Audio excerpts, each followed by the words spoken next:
6 months after our divorce, my ex-husband brought his fiancée to my door to invite me to their wedding.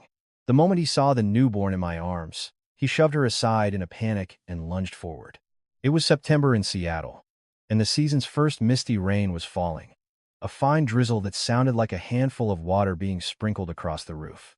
It wasn't truly cold, but the air was so damp that the blankets I'd hung out to air all day still smelled of rain. I was living in a small, rented apartment near Lake Union, tucked away on a quiet street with little foot traffic, secluded enough for my postpartum recovery without having to endure the whispers of gossip. My name is Eliza, and I had given birth 5 days ago. The baby in the bassinet next to the sofa was my son. His nickname was Leo. I planned to name him Leo Anderson on his birth certificate, but I was waiting until he was stronger and all the paperwork was in order. He'd been born a few weeks premature. His skin was still a translucent pink, like the petal of a rose, and his tiny hand gripped my finger with a heart-wrenching weakness. The pediatrician had been firm: keep him warm, limit visitors, avoid drafts and air conditioning, and stick to the follow-up schedule to monitor for jaundice and body temperature. It sounds simple, but when you're recovering from a C-section alone, everything feels like a battle. Every time I turned over, my incision throbbed as if someone had secretly threaded a steel wire through my skin and was pulling it taut.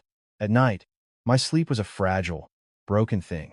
I'd jolt awake at the slightest whimper, my palm flying to his forehead to check his temperature, a pure reflex. Sometimes, I'd laugh, a bitter, hollow laugh. When we were in love, I thought love was all that mattered. Now, I finally understood the saying: life isn't a fairy tale. Love alone can't feed you, and it can't keep anyone by your side. I had been divorced for 6 months. People say you feel a sense of relief after a divorce, but for me, it was like being ripped from a familiar tree and thrown onto foreign soil. I'm a freelance interior designer, taking projects in waves. Sometimes work was plentiful, sometimes there was nothing. My pregnancy had been a similar story of sometimes. Sometimes there was someone with me, and sometimes there was only the sound of my own breathing in an empty room. I went to my prenatal appointments alone. On days when the morning sickness was severe, I'd just steam a sweet potato to get through the day. The day I went in for my C-section, I signed the consent forms myself. On paper, I was a single woman. Ethan, my ex-husband, was someone who had exited my life with corporate efficiency. As an executive vice president at a major real estate development firm, he spoke as if he were always in a board meeting. The day we signed the papers, he looked at me for a long time and said just one thing: let's stop here. It'll be less exhausting for both of us. I didn't fight him, not because I was strong, but because I understood that when something is already cracked, holding on tighter only makes it shatter. This baby was the one thing I hadn't told him about. It wasn't that I wanted to hide him out of spite, but because I was afraid. Afraid people would see my son as a mistake. Afraid his family would view him as a piece of property, an heir to their legacy. And most of all, I was afraid of him coming back out of a sense of duty, only to leave again. Betray me once, shame on you. There are wounds that don't need a knife. A single act of turning away is enough. Luckily, I wasn't completely alone. My best friend, Claire, was a year older than me. She had a fiery temper, but a fiercely loyal heart.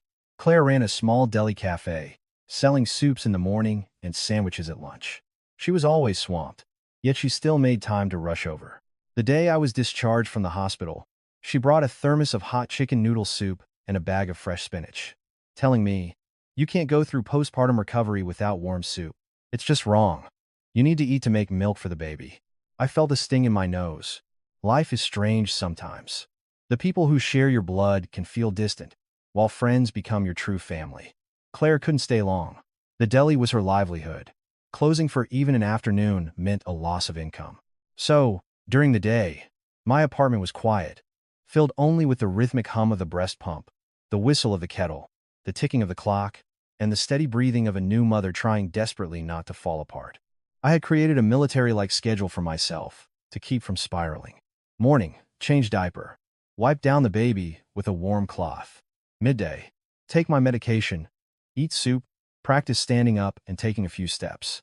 Afternoon, while the baby napped, I'd message old clients, asking to postpone project timelines to keep future work prospects alive. Night, monitor the baby, check his temperature, wipe away his sweat. Everything had to be precise, because if I became overwhelmed, he would suffer. Once, I caught my reflection in the dark screen of the TV. My hair was hastily tied up, my face was pale, my eyes were bruised with dark circles, and my house clothes hung loosely on my frame. I asked myself, asterisk, who am I? Asterisk. Then Leo made a soft sound, his tiny hand swatting at the air. The question vanished. I was just a mother, and being a mother sometimes means you aren't allowed to be weak. Around 10 a.m. that day, the rain started its soft tapping again. I had just rocked Leo to sleep and placed him in his bassinet, draping a thin muslin cloth over the side to dim the light. I tiptoed away, as if walking on ice, terrified of making a sound that would startle him. I had just sunk into the sofa, not even having a chance to catch my breath, when the doorbell chimed. Ding dong. I froze. My heart gave a powerful thump, the kind you feel when you hear a strange noise in the middle of the night. I glanced at my phone, no text from Claire. I hadn't ordered anything. I barely interacted with my neighbors, given my recovery. The bell chimed again, steady and clear. I stood up and walked slowly to the door, my hand instinctively pulling my robe tighter across my chest, as if I could hide my anxiety. I didn't swing the door open. I opened it just a crack. The security chain still latched. A woman alone in postpartum recovery has to protect herself. In the hallway, the damp smell of rain clung to the walls. The faint yellow light of the corridor stretched the shadows of the people standing outside. I peered through the gap, and a chill ran through me. A man in a dark, tailored suit stood there, tall, broad-shouldered. His face so familiar I thought I was seeing things. Beside him was a woman in a light-colored coat, her hair in soft waves, holding a thick envelope that was clearly a wedding invitation. I felt my heart drop into an empty basin. Ethan was standing at my door, and the woman beside him was no stranger. It was Victoria, the woman whose name had drifted through my life like an expensive perfume, sweet, luxurious, and cold. I tightened my grip on the door. Behind me, in the living room, Leo was sleeping peacefully. And I suddenly felt the old saying, "The sins of the father are visited upon the son," echoing in my head. Not because my son was guilty of anything, but because I knew, from this moment on, the peace my son and I had cherished for the past few days was about to be shattered. Victoria was the first to speak. She smiled the practiced smile of someone used to cameras, friendly enough, polite enough, so no one could find fault. "Eliza? I'm Victoria, a friend of Ethan's." Her voice was as smooth as poured honey.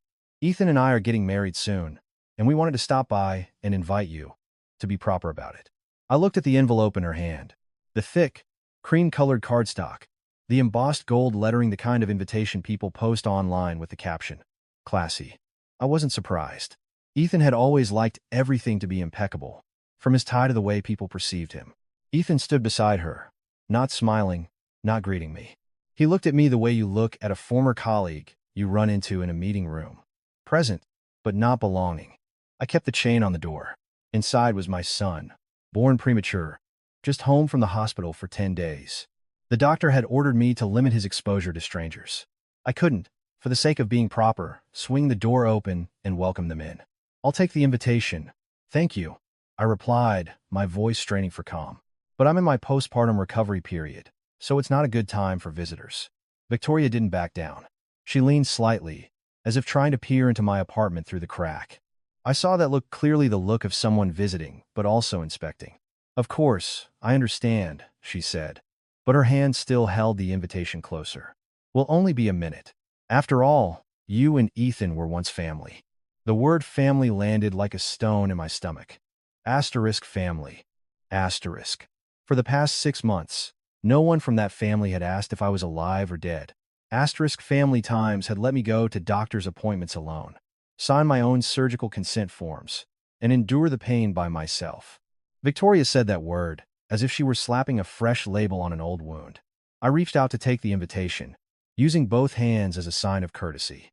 Not because I respected them, but because I refused to be cast as the impolite one in the narrative they were creating. At that exact moment, from behind me, came a tiny sound. Asterisk.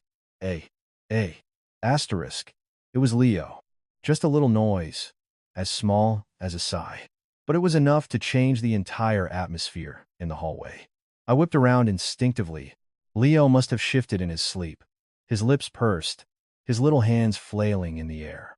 Without thinking, I took a step back, reached down, and lifted him into my arms. His skin was warm, and the faint, sweet scent of milk hung about him. I pressed him against my chest, gently patting his back to soothe him. When I turned back to the door, Ethan was frozen, his eyes locked on the tiny, red-faced baby in my arms. The man who was always in control suddenly looked like a statue. Victoria also faltered for a half-second. The smile was still on her lips, but the corners were stiff, as if someone had yanked a thread too tight. "Oh," she exclaimed, her voice still sweet, but now with a sharp edge. "You just had a baby. How many months along is he?" The question sounded innocent, but I knew it was a knife. Divorced for 6 months, and here I was holding a newborn. No matter how I tried to spin it, I couldn't magically make a newborn look 3 or 4 months old to suit their timeline. Victoria was asking to confirm her suspicions and to save herself from the feeling of being deceived. I looked her straight in the eye. I didn't need to explain the details, and I certainly didn't need to justify myself to my ex-husband's fiancée. "I just gave birth," I said curtly. "He's still very small. You two should go." Victoria made a soft sound, trying to maintain her composure. Her eyes darted to Ethan, then back to me, sharper this time. "Well, that must be a lot of work for you," she said with a smile that didn't reach her eyes. "I'm just asking so I know what to congratulate you for. Time really flies, doesn't it?" Her words, "Time really flies," sent a chill down my spine. She wasn't cursing me, but she was setting a trap. She wasn't being crude, but she was trying to humiliate me, hoping I'd fall for it. Ethan still hadn't said a word. He just stared at the baby, his expression shifting from shock to confusion, and finally, to a darkness that fell over his face like a curtain. He took a step forward. "Whose child is that?" Ethan asked. His voice was hoarse, not loud, but it landed with a heavy thud. I could hear the grinding of his teeth in every word. That question wasn't just for me. It was for himself, for his honor, for the neat and tidy life he thought he had already cleaned up. I held my son tighter, feeling as if he'd be snatched away if I loosened my grip for a second. I spoke slowly, clearly, so no one could misunderstand. "He's my son." Ethan let out a short, disbelieving laugh. Then he bit out each word, his eyes boring into me. "We've been divorced for 6 months, Eliza, and you're holding a newborn." Victoria whipped her head toward Ethan, her voice rising with bruised pride. "Ethan, what is this? You told me everything was settled, that it was a clean break." Ethan didn't look at her. He kept his eyes on me, as if Victoria were just background noise. "Let me in. We need to talk," he said. I stood my ground, blocking the narrow opening. Inside was the warmth of my child. Outside was the rain and things that could make my son cold. I didn't want the neighbors hearing words like child and divorce. But I also wasn't going to open the door and let them walk back into my life as if they owned the place. I took a deep breath and looked straight at Ethan. "We'll talk quietly, right here," I replied. "I'm recovering, and my son is premature." Ethan wouldn't accept that. He leaned down slightly, his voice low but carrying the weight of an order. "I just need a few minutes." As I hesitated, Victoria interjected, her voice sickly sweet but dripping with poison. "What are you so afraid of, Eliza? If you have a child, you should be transparent, right? Or is there something?" I cut her off with a look. Not a glare, not a curse, just a direct, steady gaze that said, "Don't go there." I didn't open the door wide. I just unlatched the chain and opened it a little more, enough to step back while still controlling the entrance. I didn't invite them in. I allowed them in, as a way to avoid a public scene. Ethan stepped inside first, moving with the same ease as if he'd walked into my home 1,000 times. Victoria started to follow, but Ethan held up a hand, stopping her as coldly as a blade. "Wait downstairs." Victoria froze. "I'm your fiancé," she stammered. "Wait. Downstairs," Ethan repeated, not raising his voice, but with a chilling finality that permitted no argument. Victoria stood on the threshold, her face ashen. She shot me a look that screamed, "You just wait." Then she turned on her heel and hurried down the damp corridor. The door clicked shut. In the small room, I held my son, facing the man who was once my husband. And I knew, from that moment on, this was no longer about a wedding invitation delivered out of politeness. The moment the door closed, I immediately turned and walked into the living room, positioning myself in front of the bassinet, a protective instinct. Leo was still in my arms, his breathing soft and shallow, his face scrunching up as he woke. I patted his back, murmuring, Shh, shh, shh. It's okay, while my eyes remained fixed on Ethan. He stood in the middle of my living room, like a man who had wandered into a place he didn't belong. My rented apartment was small, and everything was functional. A worn beige sofa, the bassinet against the wall, a foldable dining table, and a few bags of baby supplies I hadn't yet put away. There was no expensive cologne in the air, only the sterile scent of rubbing alcohol, and the faint, damp smell of baby clothes that hadn't fully dried in the Seattle drizzle. Ethan scanned the room, his gaze lingering on the C-section scar hidden beneath my loose-fitting dress. He didn't say it, but I knew he was calculating. Calculating the cramped space, my weakened state, and the fact that I had no one standing behind me but myself. He spoke first, his voice raspy, but still holding that familiar, commanding tone. "How many days has it been?" "5 days," I answered. No sugarcoating. He paused for a beat, his eyes drifting back to Leo, resting for a long time on the baby's pursed lips. Then he asked his second question, so direct it sent a shiver down my spine. "Why didn't you tell me?" I let out a small, bitter laugh, as tart as a lemon peel. "Tell you for what, Ethan? So you could schedule fatherhood into your calendar like another meeting?" Ethan's brow furrowed, his annoyance clear. He always hated being called out like that. It pricked his pride, his belief that he was the master of his own universe. "Don't be evasive," he growled. "I have a right to know." I tightened my arm around my son's back, feeling as if the baby would become a piece of evidence in an argument if I let go for even a second. I looked at Ethan and spoke slowly, each word landing like a nail on the floor. "Your rights are not more important than my son's peace." Ethan took a step forward.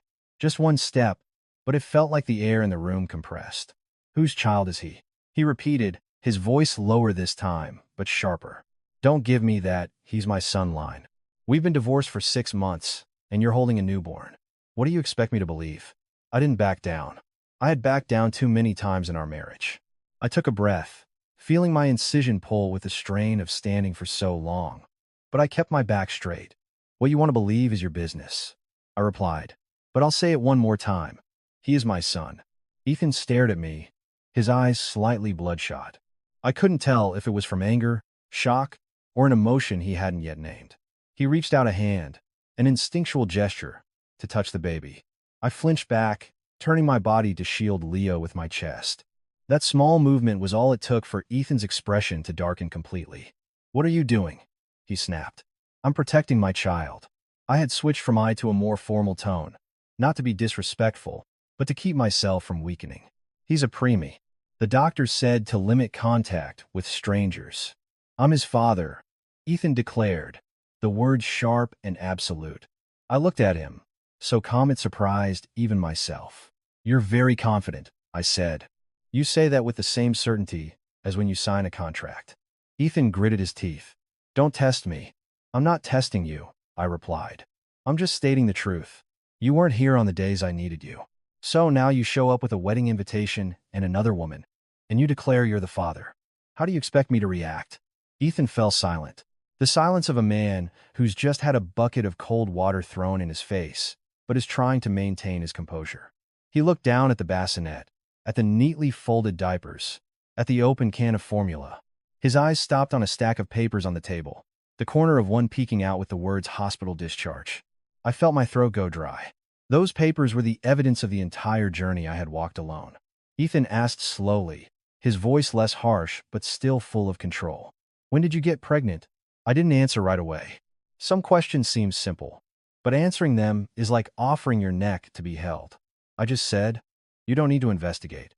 Ethan gave a humorless smile. "No need? You think you can hide this forever? You're divorced. You can live however you want. But if that's my son, this isn't something you can just hide away." I looked at him for a long time. In that moment, I understood what he was afraid of. It wasn't that his son would lack a father, but that he would be known as the man who abandoned his child. The reputation of a man in his position was sometimes heavier than any sense of love or duty. I spoke, my voice even but cold. "Are you here for the child, or because you're afraid people will find out you abandoned him?" Ethan flinched, his eyes narrowing as if I'd hit a nerve. He opened his mouth, then closed it. I didn't need to hear his answer. It was already written in his demeanor from the moment he arrived: cold, efficient, and focused on damage control. He changed his tone, his voice becoming so formal and legalistic that I had to be on guard. "I'm going to follow procedure," Ethan said. I need to establish paternity. If he's mine, I have responsibilities. And I also have rights.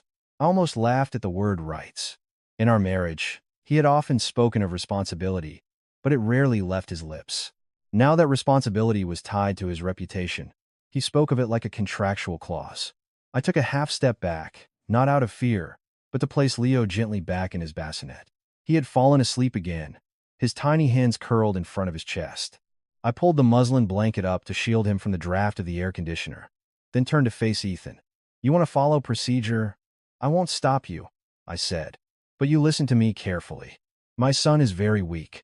His health is the top priority. You will not pick him up and take him anywhere without my consent. You will not drag him out in this rain.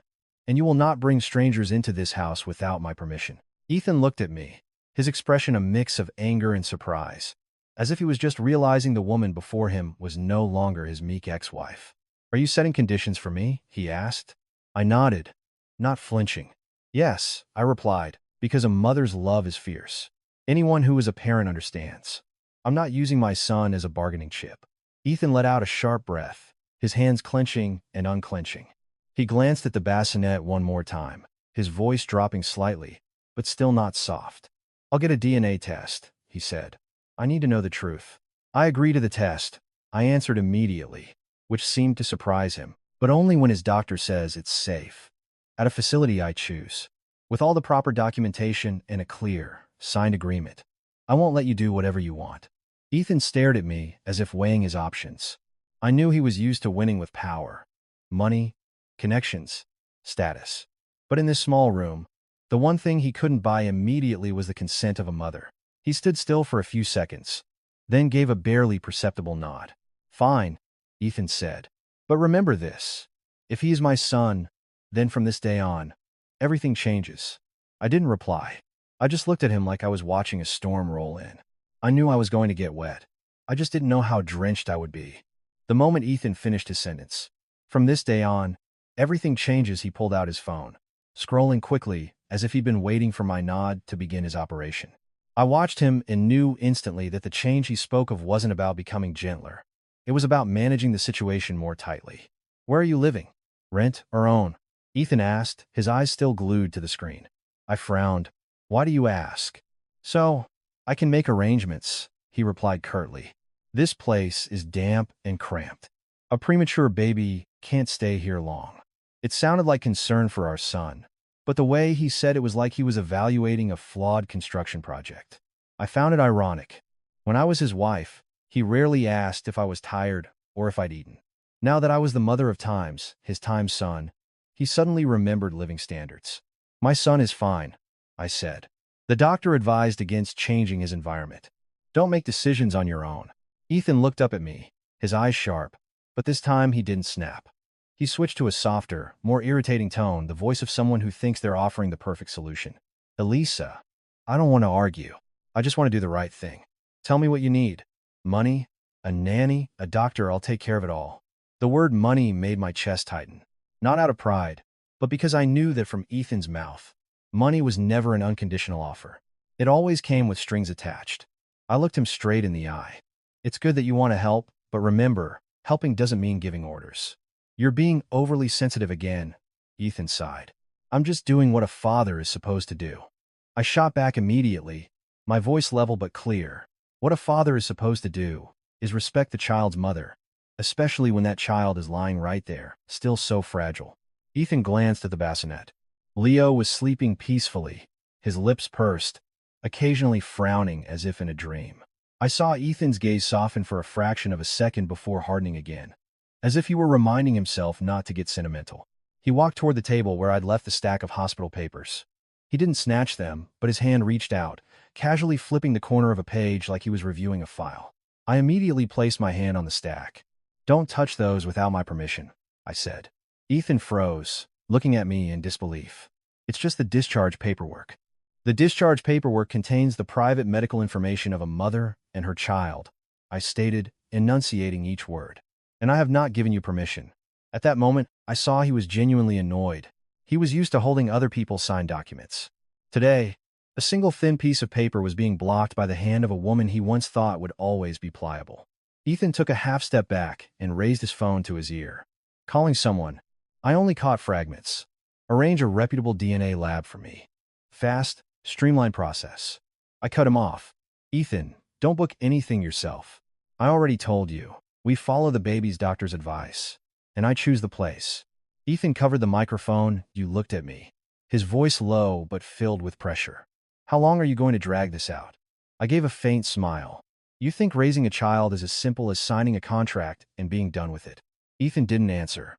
He turned away to continue his call, but stopped when I stepped forward, positioning myself between him and the bassinet.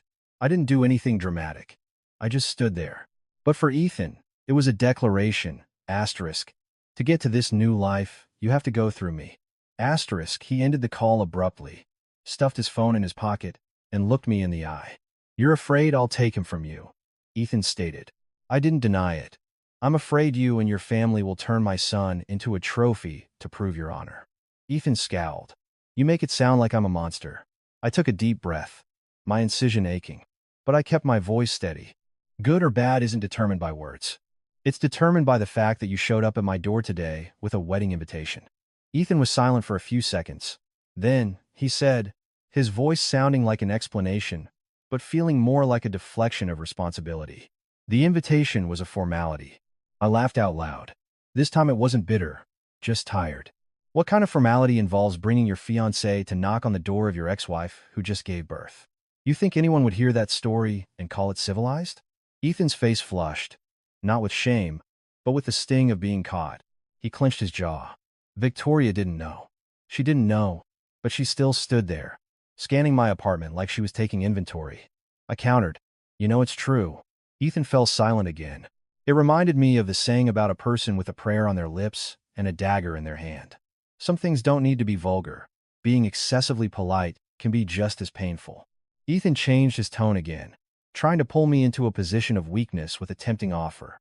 I'll transfer you some money, he said. For now, to cover medicine, formula, to hire some help. You just had surgery. You shouldn't be pushing yourself. I looked at him. The Eliza of the past might have been softened by the phrase you just had surgery. But the Eliza of today only heard the words transfer you some money. I will accept support for my son, as it is your responsibility, I said. But I will not accept it in exchange for giving you the right to do whatever you want. Ethan frowned. You're acting like I'm trying to buy you. No, I replied instantly. I'm just reminding you that there's no such thing as a free lunch. I won't accept any kindness that comes with strings attached. The air in the room was thick. Outside the window, the rain tapped rhythmically on the roof. Ethan stood in the middle of the room, and I stood by the bassinet. We were like two people on opposite banks of a river, with a tiny child in the middle whom we both wanted to hold, but neither of us had asked him what he wanted. Ethan looked at me for a long time, then sighed, his voice dropping. I was just afraid, he said slowly. I was afraid you'd disappear. You've done it before. I froze. Asterisk, I had disappeared. Asterisk, it was true. After the divorce, I moved, changed my number, and cut ties with our mutual friends. But disappearing wasn't a childish game. It was an act of self-preservation. I looked at Ethan, my voice softer now. No longer angry, just direct. I disappeared because there was no place for me in your family's house. I don't want my son to grow up watching his mother being treated like an outsider. Before Ethan could reply, the doorbell rang again, this time more insistent than before. I jumped, and Ethan turned, his face showing a flicker of alarm. The bell rang again, followed by a frantic knocking and a familiar voice cutting through the sound of the rain. Eliza, open up. It's me. I brought the soup. I let out a breath I didn't realize I was holding. It felt like spotting a life raft in the middle of the ocean. I walked quickly to the door, still keeping the chain latched as I opened it a crack. Claire stood there, her hair damp with rain, a thermal bag of hot food in her hand, her face flushed from rushing up the stairs. The moment she saw me, before she could even start nagging, her eyes darted past me into the room and she froze, seeing Ethan standing there. Claire's eyes narrowed and her lips thinned. Well, she said, her voice drawn out, light but heavy.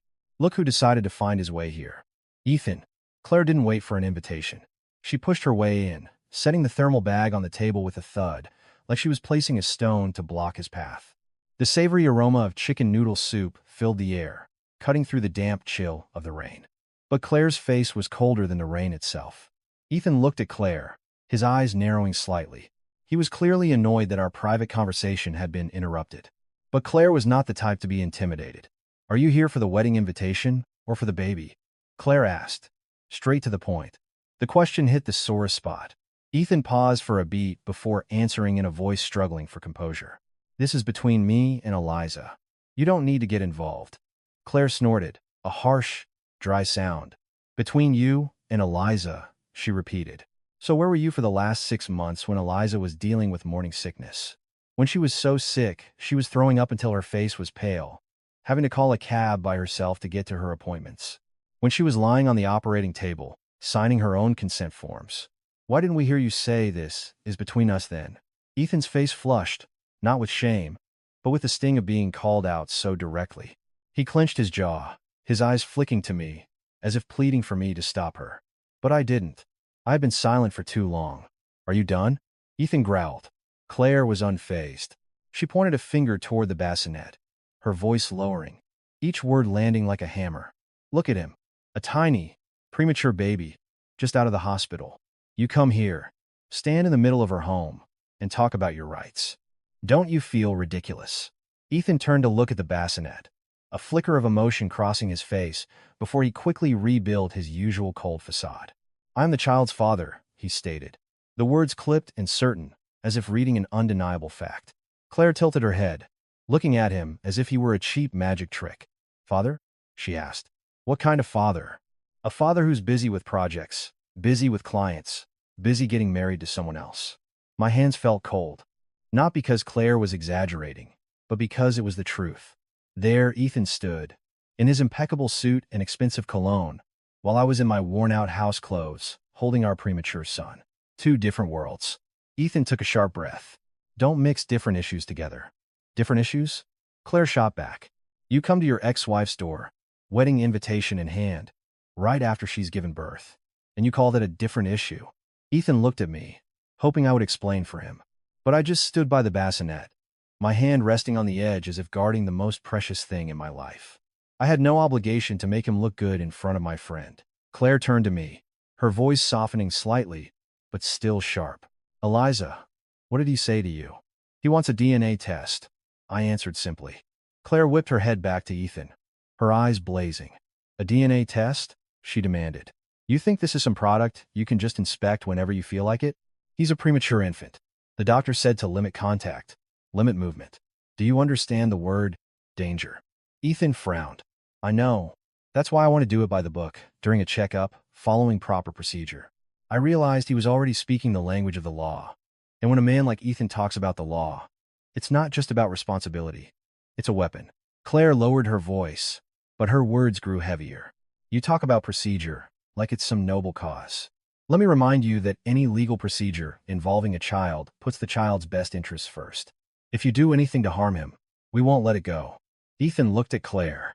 "Are you threatening me?" Claire gave a dry laugh. "A threat? I'm just reminding you of karma. You reap what you sow. Don't think that just because you have money, you can do whatever you want." Ethan's lip curled slightly. "And what do you think I'm using my money for?" Claire didn't answer him directly.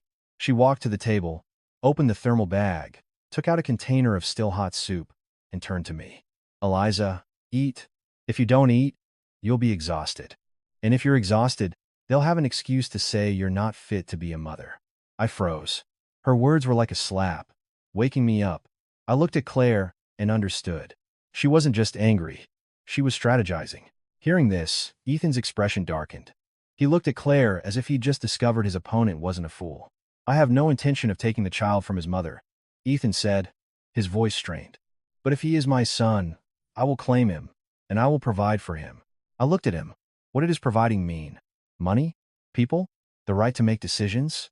Claire cut in again, her voice firm. "Claim him all you want, but you listen to me.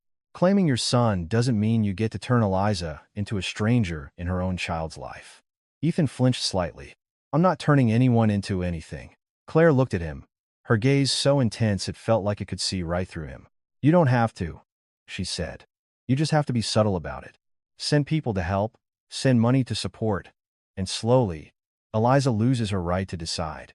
I've seen it happen 100 times.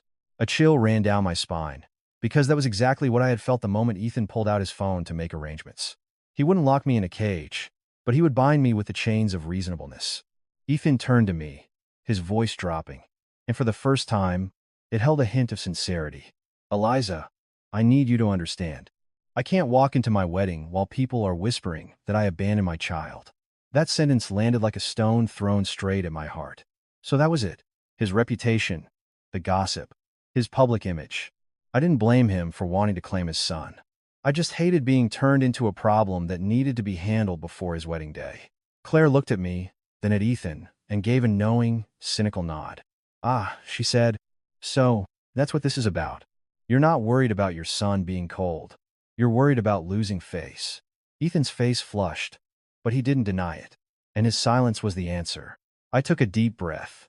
Forcing myself to respond with logic, I agree to the scheduled checkup, I said. But everything will be done according to his doctor's advice. If we do a DNA test, it will be done through the proper civil process, with paperwork, a signed agreement, and my signature. Under no circumstances will you take my son anywhere by yourself. Ethan looked at me, his eyes widening slightly, as if he'd just heard an acceptable condition. He gave a slight nod. Fine, he said. You choose the place. Claire immediately sealed the deal, her voice like a closing lid. And one more thing, she added. All communication has to be in writing. Texts, emails, whatever you say, whatever you promise, there needs to be proof. No more verbal agreements that you can deny later. Ethan looked at Claire with frustration, but he didn't argue. Perhaps he understood that the more ambiguous things were, the messier they would become. I looked down at Leo, sleeping peacefully, oblivious to the fact that the adults were using him as a pawn in their power struggle. I suddenly thought of the phrase, a child who surpasses his father brings fortune to the family. But in this situation, I just hoped my son would grow up without having to witness his parents at war. Ethan paced the living room, then stopped, his voice softer, but still laced with authority. I'll arrange for a car, he said. For when the doctor says we can go. Claire let out a laugh and shook her head. Arrange again, she said, emphasizing each word. You need to remember, you're not the boss here. This is Eliza's home. Ethan stood still for a moment, then left with a parting shot that sent a chill down my spine. My lawyer will be in touch tomorrow to formalize everything. I looked at him, and a path immediately formed in my mind. If I wasn't prepared, I would be led down it against my will. Claire looked at me too, her expression serious, and whispered just loud enough for me to hear. Eliza, we need a lawyer too. I nodded slowly. For the first time all day, I no longer felt like a passive victim. I was starting to see a plan. It was still blurry, but at least it was a path I would walk myself, not one I was being dragged along.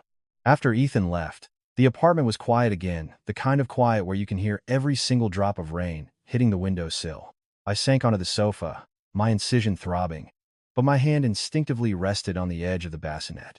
Leo was sleeping soundly, his lips pursed, his tiny hands curled in front of him. I looked at him and felt my heart stretch like a tightrope, so taut that the slightest pull could snap it. Claire didn't let me sit and brood. She opened the container of soup, blew on a spoonful, and placed it in my hand. Eat, she said simply. This is not the time for you to play the tragic heroine. If you're weak, they'll have an excuse. I managed a few spoonfuls. As the warm soup went down, I finally noticed I was trembling. Not from the cold, but from the realization that a door had just been opened in my life, and I couldn't close it by pretending I didn't hear the knocking. Claire pulled a chair closer and lowered her voice. If he's bringing a lawyer, we need one too. I'll connect you with a friend of mine, Miss Hayes. She specializes in family law. She's straightforward, no nonsense, and she won't try to scare you. I nodded. I hated the idea of legal battles, but I hated the feeling of being backed into a corner even more. People say honesty is the best policy, but when it comes to your children, being too trusting can sometimes leave you vulnerable. That afternoon, Claire made the call. Miss Hayes scheduled an online consultation, understanding that I was in postpartum recovery and couldn't easily bring a premature baby out. I set up my laptop by the window for a better connection. Claire sat beside me, her face still tense, but her eyes were sharp and focused. Miss Hayes appeared on the screen, a woman in her 40s with a calm, measured voice and piercingly intelligent eyes. She didn't waste time on personal drama. asking only for the necessary facts: the date of the divorce, the baby's birth date, his premature status, medical records, and Ethan's current demands. I laid it all out concisely. When I mentioned Ethan wanting a paternity test, Miss Hayes nodded. "Listen to me, Eliza," she explained. "Ethan has the right to establish paternity and the obligation to pay child support. However, with a child under 36 months, in most cases, the court grants primary physical custody to the mother, provided she is a fit parent and there are no factors that would harm the child. The most important thing is the child's best interest. And since your son is premature, his stability is paramount." I let out a breath of relief at her words. But Miss Hayes held up a hand. "Don't get complacent. Priority doesn't mean guaranteed. If his side can prove you're unstable, neglectful, in poor health, or that you are deliberately obstructing his visitation rights, they will use it against you. So you need to be both firm and flexible. Follow every step correctly." Claire leaned in. "He's rich. He has connections. What if he sends a full-time nanny, a 24/7 support team?" Miss Hayes looked straight at the camera. "That's a classic, soft squeeze. They don't lock you up, but they create a sense of dependency until you slowly lose your decision-making power. The way to handle it is to ensure every agreement has clear boundaries. All communication should be in writing texts, emails, and you absolutely do not sign any document without reading it thoroughly." I swallowed hard, remembering Ethan standing in my living room saying, "I'll take care of it all."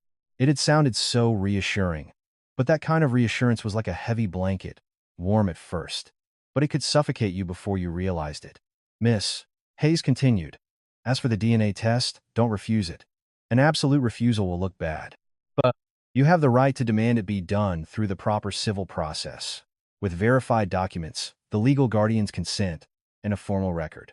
Remember this phrase for me. Asterisk health checkup first. DNA test second. Asterisk. He's a preemie. You do it when his doctor gives the okay, not before." I nodded repeatedly. The phrase was simple, but it felt like a stake I could drive into the ground to hold on to. "Regarding evidence," Miss Hayes went on, "I need you to prepare the following: hospital discharge papers for both you and the baby, the schedule for follow-up appointments, the doctor's written instructions about limiting travel, and receipts for formula, medicine, and diapers. Keep a daily log of the baby's temperature. The more detailed, the better. Don't dismiss these everyday things. They are proof that you are the primary caregiver." Claire tapped the table lightly. "See? I told you." I managed a small smile. For the first time in days, the weight on my chest felt a little lighter. It's true what they say. In a crisis, you have to find the right people to help. Miss Hayes added one more piece of advice that sent a chill down my spine. "If they show up at your house with multiple people to pressure you, do not engage in a loud argument. Stay calm and repeat one sentence. All matters concerning the child will be handled through our lawyers and according to his doctor's instructions. The calmer you are, the harder it is for them to bait you." The consultation ended, and I felt like I'd been given a map. Not a map for a war, but a map to navigate a storm without getting lost. That evening, Claire helped me organize all my papers into a binder. They were no longer scattered on the table. I also started a logbook: time of feeding, diaper changes, temperature, status of his jaundice. It was exhausting, but I knew prevention was better than cure. When the time came for questions, I wouldn't have to recall details through tears. Around 11 p.m., a text came from Ethan. It was short. He proposed taking the baby for his checkup the day after tomorrow. He would arrange the car and suggested they could get the DNA test done at the same time to get it over with. I didn't reply immediately. I looked at my sleeping son, then at Claire.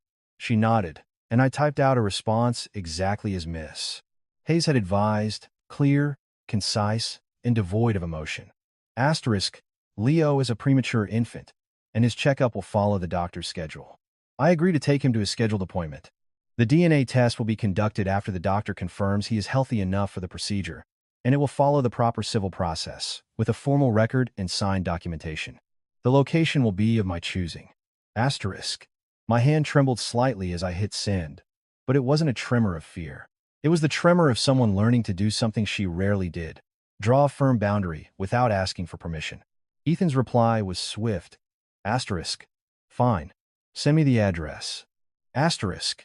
Just 4 words, but I knew he understood. To make this legal, he had to follow the legal path. And on that path, I would no longer be standing at the end of the line. The rain had eased by morning, but the air was still heavy with moisture. I woke early, not from a good night's sleep, but from anxiety. I had spent most of the night watching my son's every breath. Taking a premature baby outside felt like carrying a lit candle through a windy corridor. One wrong move, and the flame would go out.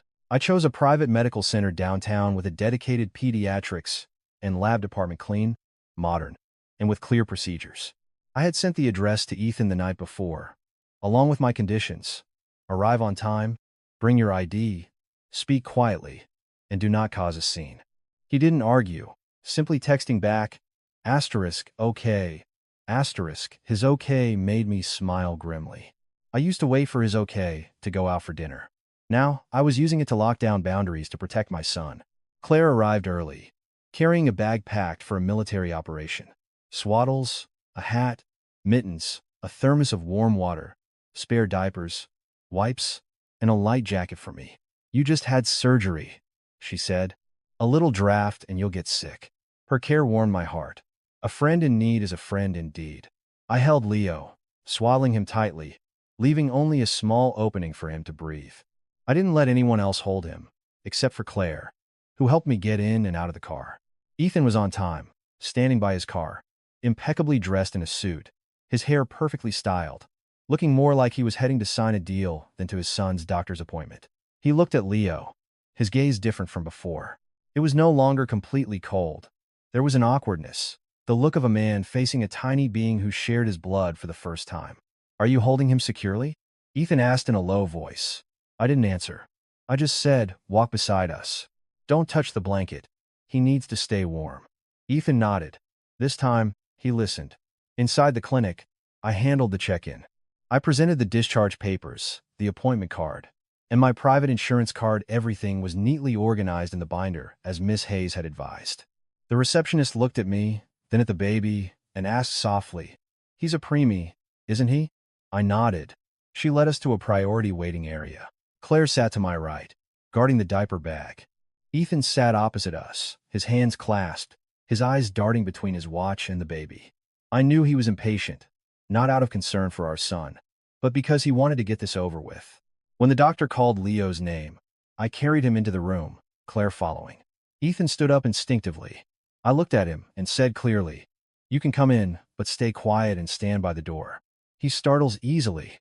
Ethan nodded and followed us in. The doctor, a kind-faced middle-aged man, reviewed the file, asked me a few questions about Leo's feeding and sleeping habits, and then examined him for jaundice, listened to his lungs, and took his temperature. Leo fussed, his face scrunching up, but he quieted down as I patted him gently. The doctor looked up and said exactly what I needed to hear. "Because he's premature, his immune system is weak. For the first few weeks, you need to limit travel and exposure to strangers. If you have to go out, keep him well wrapped and warm, avoid drafts and air conditioning, and stick to the follow-up schedule to monitor his jaundice." As he spoke, he jotted notes in the file. I hung on every word. To me, this wasn't just advice. It was a shield.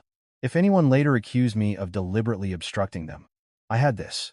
Ethan stood by the door, listening in silence. When the doctor mentioned limiting exposure to time strangers asterisk, I saw his hand clench slightly. He looked at me, his eyes swallowing a bitter pill.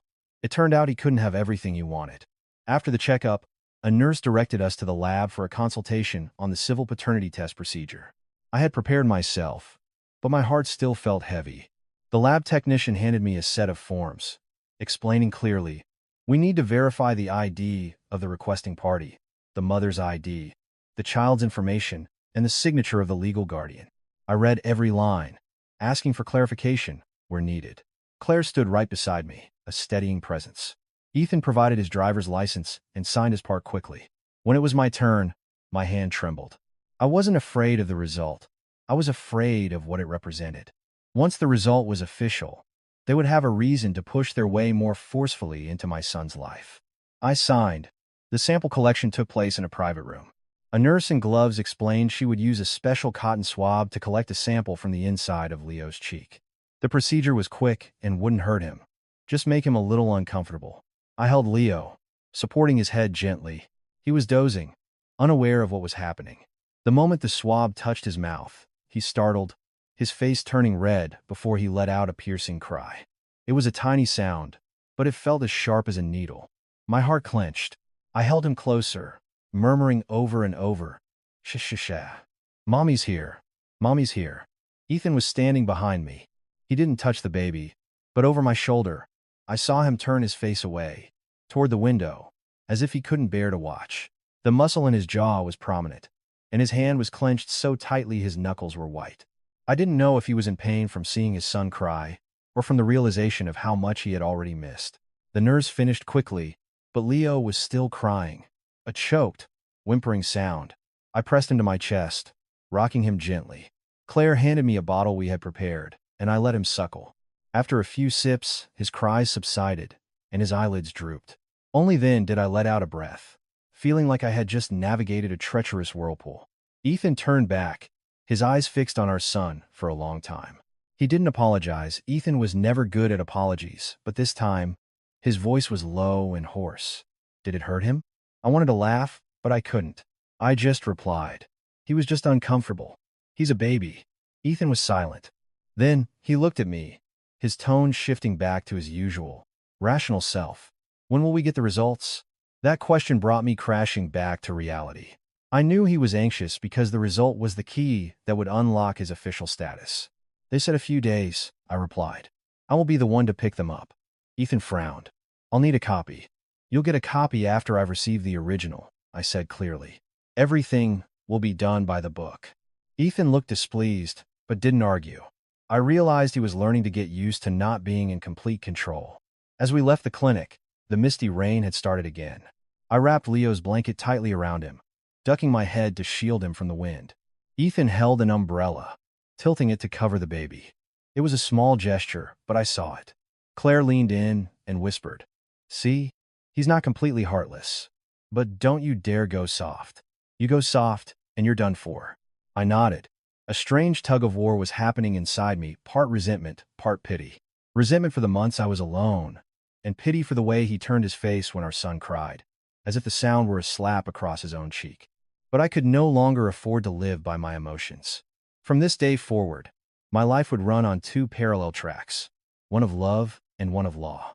And if I had to choose one to protect my son, I would choose the one with the black and white of a legal document. That afternoon, I had just finished bathing Leo and was hanging up his swaddles when my phone started buzzing nonstop. It wasn't one call, but a series of missed calls from both unknown and familiar numbers. A sense of dread washed over me. I'd experienced this before when I was still living with Ethan's family. Whenever there was a situation, their network of gossip spread faster than an ambulance. Claire, who was in the kitchen reheating soup, heard the buzzing and looked over. "What's going on?" she asked.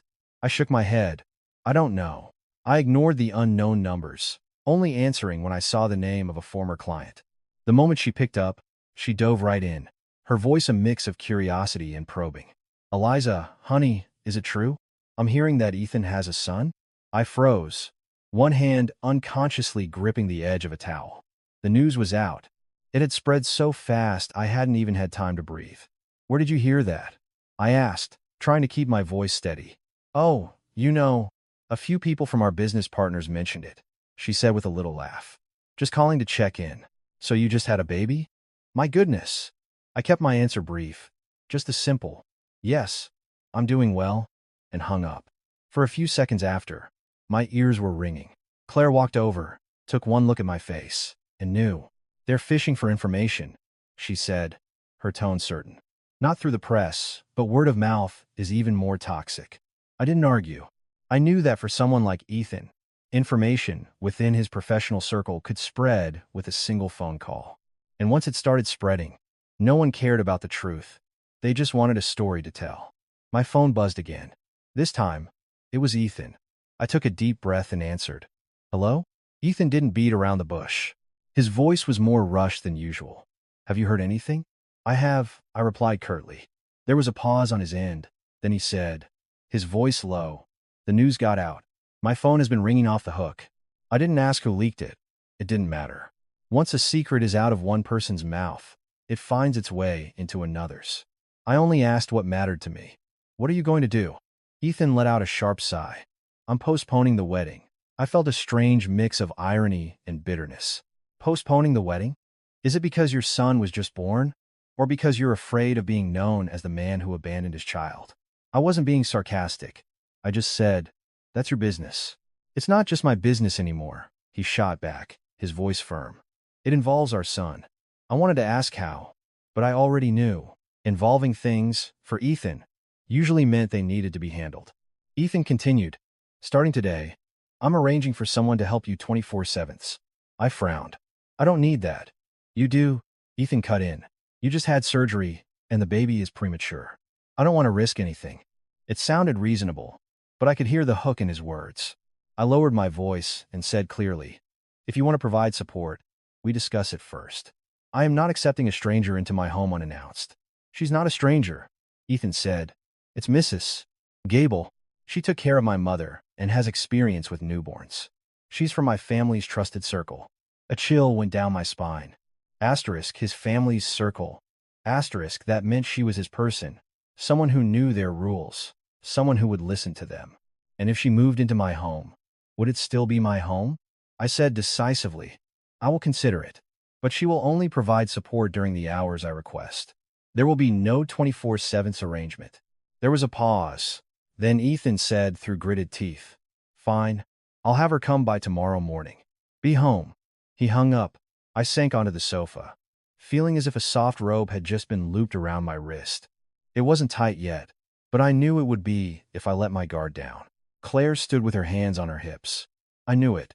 He's starting to play nice. I looked at her. What do you mean, play nice? Claire gave a dry laugh. The kind of nice that makes you feel indebted. Once you're indebted, it's hard to say no. You take a bite of their food you owe them. Be careful. I was silent.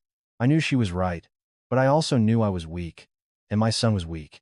I couldn't fight Ethan's entire family while recovering from major surgery. I had to choose a path that was soft but unbreakable. That night, Victoria called me. I hesitated for a few seconds before answering. I didn't want to give her the excuse to say I was avoiding her. Eliza. Victoria's voice was no longer sweet like it had been in the hallway. It was cold, thin, and brittle. Are you happy now that you've done this? I frowned. Done what?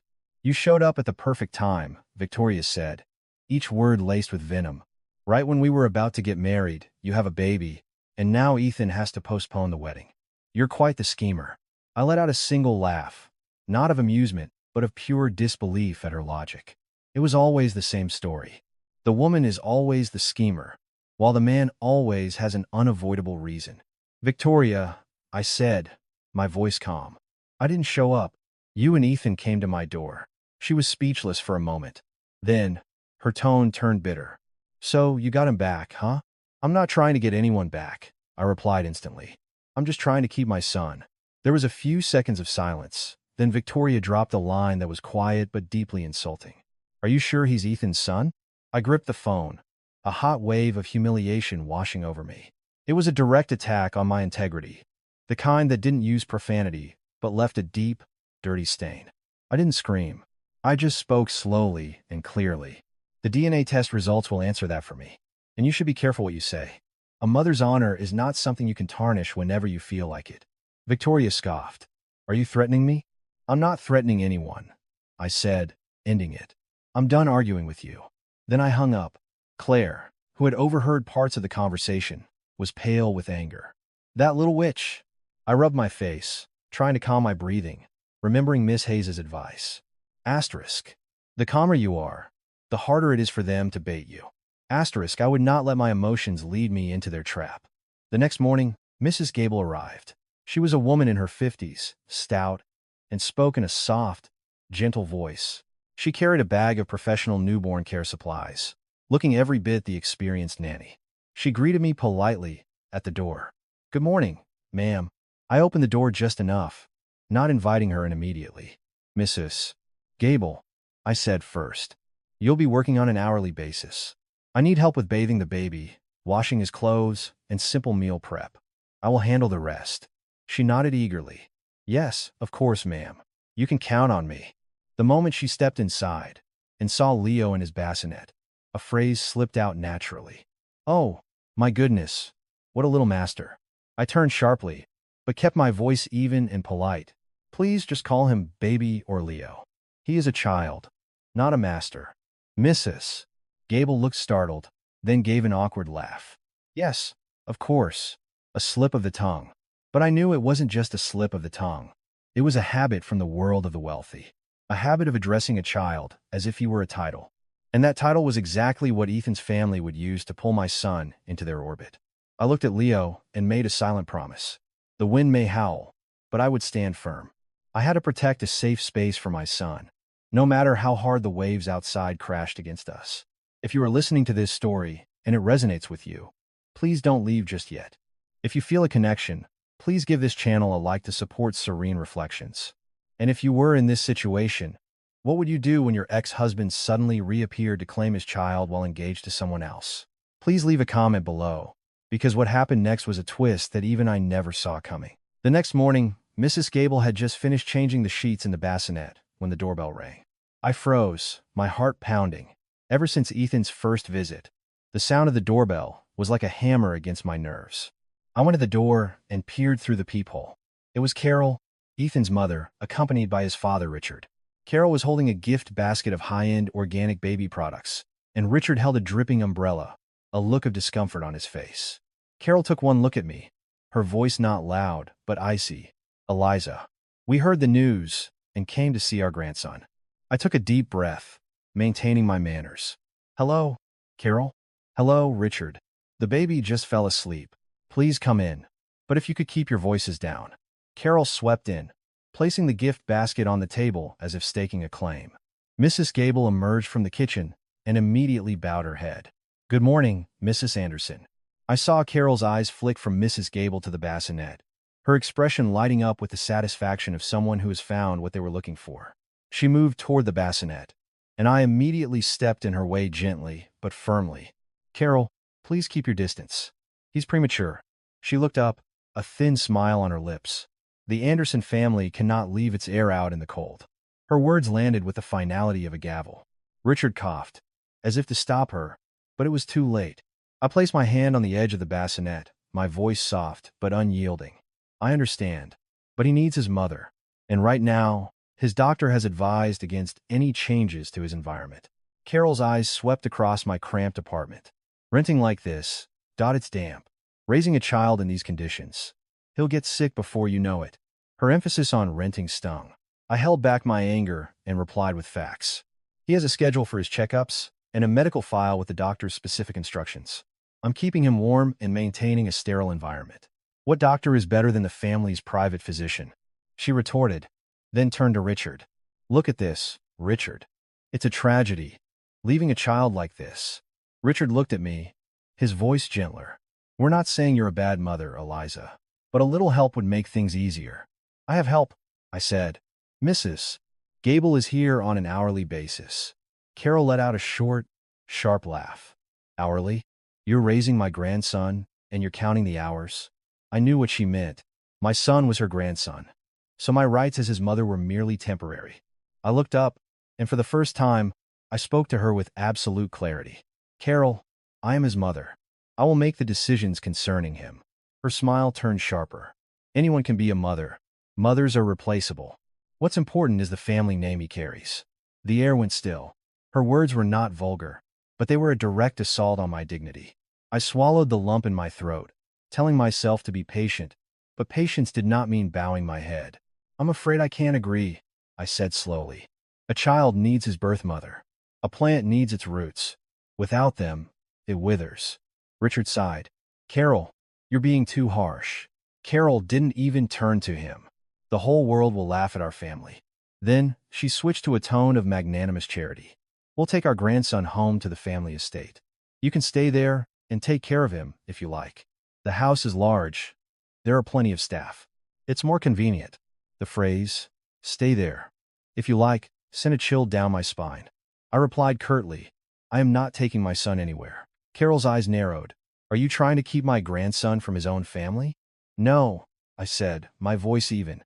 I am not forbidding you from visiting, but I am his primary caregiver. If you want to be a part of his life, you will respect his mother. She pushed the gift basket toward me. Here, for your health. I looked at the basket, knowing it was another soft rope. I chose to accept the gesture of politeness, not the assertion of power. Thank you for the gift. But my decisions about my son remain my own. Carol stood up, smoothing her sleeve. Fine. We'll see you in court. The word court made my heart leap. Richard frowned. Carol, don't say that. As she walked to the door, she left one final warning. Ethan cannot live with the reputation of abandoning his child. I will file for custody. Richard followed her, but paused to look at me, his voice much quieter. Take care of yourself, Eliza. If you need anything, just call me. The door closed. I lifted Leo into my arms, pressing him against my chest. He smelled of milk and was still sleeping peacefully, unaware that someone had just tried to turn him into a title. I turned to Mrs. Gable. From now on, if anyone comes to the door, you will inform me first. Do not open it, and do not let anyone in without my permission.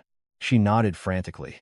I picked up my phone, stared at the screen for a moment, and sent a single text to Miss Hayes. Ethan's mother was just here. She threatened to file for custody and mentioned court. I looked at my son and thought. The world can be noisy, but my only job is to keep you safe.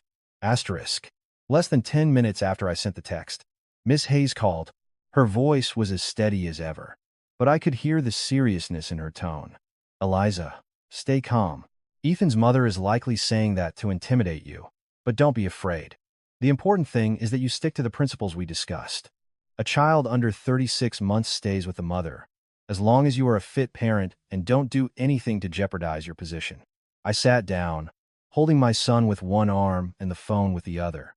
I'm worried they'll use the fact that I'm renting to claim I'm unstable. Renting is not a crime, Miss Hayes replied immediately. Stability isn't just about owning a home. It's about a safe environment, a consistent primary caregiver, a regular schedule, and proper medical care. The medical records for your premature son are actually an asset for you. She paused. But you have to prove it with actions, not just words. What do I need to do now? I asked. 3 things, immediately, she said, her voice like a checklist. 1. Photograph every single medical document for both you and the baby. Save them digitally and make physical copies. 2. Keep a detailed daily log of his care. The more detail, the better. 3. All communication with Ethan and his family must be in writing. If they call, send a follow-up text summarizing the key points of the conversation as a record. I nodded repeatedly, feeling like a student cramming before a final exam. After the call, I didn't allow myself to wallow. I did exactly as Miss Hayes instructed, starting with the smallest details. I took out my binder and organized everything into sections. Mother, baby, expenses, communication. I clipped my discharge papers separately from his. I used a highlighter to mark the doctor's instructions about limiting travel. I took photos of every page, saved them to a dated folder on my computer, and sent a copy to Claire for safekeeping. Claire watched me work, nodding in approval. That's right. They're good with words. You be good with paper. I gave a weak smile. I never wanted to be good at this. Who does? Claire sighed. But desperate times call for desperate measures. If you want to keep your son, this is what you have to do. I started a new notebook, titling the first page Leo's log. I recorded everything. 6 a.m., fed 60 milliliters. 7 a.m., diaper change. 9 a.m., temperature check. 10 a.m., nap. 12 p.m., sponge bath. It seemed trivial, but I knew that in any legal proceeding, these small details would prove who was the hands-on parent. I even kept receipts for formula, diapers, saline drops, and the taxi fare from his checkup. Not to get reimbursed, but to prove how consistently he was being cared for. Mrs. Gable, washing bottles in the kitchen, saw me scribbling and asked quietly, "Why go to all that trouble, ma'am?" I didn't blame her. I just replied, "I'm writing it down so that if anyone asks, I'll have an answer. My son's life is not a matter of hearsay." She mumbled a no and fell silent. Just then, my phone buzzed. A text from Ethan. Did my mother stop by to see the baby? I didn't reply immediately. I remembered Miss Hayes' advice. Summarize the key points. Be direct, no extra emotion. I typed, Carol and Richard visited.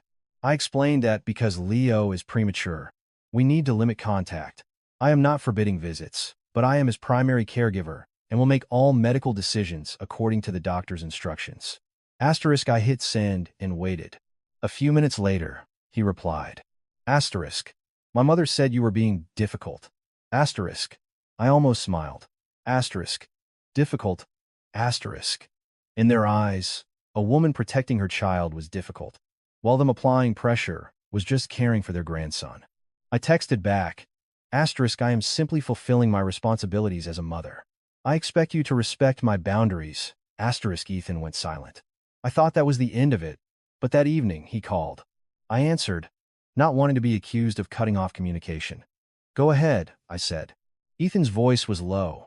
I'm going to transfer you $5,000 a month for now, to cover formula, medicine, and help. And I'm setting up a $250,000 trust fund for him. I'll have someone bring over the papers for you to sign tomorrow. I sat up straight. Asterisk. Papers to sign. Asterisk. I was immediately on alert. What papers?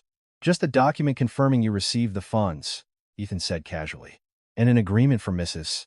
Gable to stay and help 24/7. My blood ran cold. The rope was starting to tighten. I will accept child support for my son, as it is your responsibility, I said slowly. But I will not sign any agreement for a 24/7 caregiver. I've already told you. She will work the hours I require. Ethan sighed, his voice sharp. You just had surgery. You can't handle it all. Whether I can handle it is my business, I replied. If you want to help, then help in a helpful way. Don't turn support into surveillance. There was a pause. I could hear him take a breath, trying to control his temper. Eliza, I'm not trying to surveil you. I just wanted to be safe. I didn't argue further. I delivered the line Miss Hayes had given me.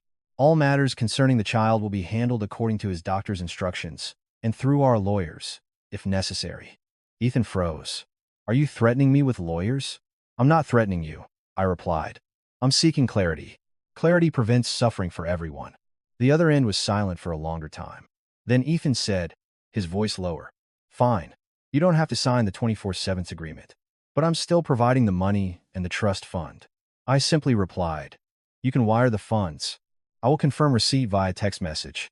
No extra paperwork is needed. Ethan was not happy, but he didn't argue further. He hung up. I put the phone down and looked at Leo, who was sleeping soundly. He was so innocent, while the adults around him were playing chess with his life. I suddenly remembered the old saying, spare the rod, spoil the child. But in this case, the rod wasn't for teaching a child. The rod was the contractual clauses the adults were swinging at each other. Claire, sitting beside me, whispered, you did the right thing. Don't sign anything suspicious. One signature, and you're trapped. I nodded. For the first time in days, I no longer felt like I was trembling before them. I was still afraid, but it was a fear with a plan. I knew what I had to do, what I had to protect, what I had to document. I looked at my logbook, at my neat handwriting, and the clear timeline. I suddenly understood that from now on, I wouldn't just be nourishing my son with milk and warmth, but also with my own clarity of mind. Because in the wars of adults, only the calmest person gets to keep what is most precious. The next afternoon, my phone rang with a call from the testing lab. I was in the middle of adding a few lines to Leo's logbook when my heart started to pound like a drum. Hello? I said, trying to keep my voice steady. The technician on the other end confirmed my information and then said, the results are ready. You can come pick them up in person or receive a digital copy via the email you registered with. I chose to pick them up in person, not because I had the time, but because I didn't want this document floating around before it was securely in my hands. Claire drove me. I wrapped Leo up tightly, sticking a small warming patch on his chest as the doctor had shown me. At the lab, I signed for a sealed envelope, my hand trembling slightly. The envelope was thin, but it felt as heavy as a door that had just been opened and would be very difficult to close. In the car, I opened it. The words were clear. Probability of paternity, 99.99%. I wasn't surprised. I had known since the first time I saw Leo frown, a frown that was identical to Ethan's. But seeing that number on paper felt different, like an official red stamp on my life. Asterisk confirmed. Asterisk. Claire glanced over, muttered a quiet curse, then bit her lip, remembering the baby in my arms. She just said, well, now he has no excuse to deny it. I nodded, tucked the paper into my binder, and zipped it shut. I didn't cry. I just felt a chill, because I knew that behind this number would come actions that were stronger, faster, and much more demanding. And I was right. I had barely gotten home and changed Leo's swaddle when Ethan called. Not to ask about our son, but like someone who was tracking his schedule. "Did you get the results?" he asked. "I did," I replied. "Send me a picture of it," he ordered. I paused. The way he said "send me" made me feel like an employee being given a task. I looked at my son and replied slowly, "I will send you a scanned copy with the sensitive information about me and my son redacted. You can use it for its intended purpose." Ethan gave a dry laugh on the other end. "Why would you redact it?" "I'm his father." "You are his father," I emphasized. "That does not give you the right to have all of my private medical documents." Ethan was silent for a few seconds, then his tone changed. "Eliza, don't make this difficult." I didn't argue. I sent the file immediately. Just as I'd said, the sections with my personal information were blacked out, leaving only the confirmation of paternity and the case number. I sent it with a message. "I request that you do not share this with any third parties." Ethan viewed it and called back instantly. This time his voice was low but firm, the voice of a man who had finally gotten what he was waiting for. "Starting today, I'm filing the paperwork to legally acknowledge my son," he said. "I'll handle all the procedures." I sat down on the sofa with Leo to ease the ache in my incision and replied, "Acknowledging him is your right. But all decisions regarding his medical care and daily life during this period will still be made by me, according to his doctor's advice." Ethan didn't argue directly. He took a different route.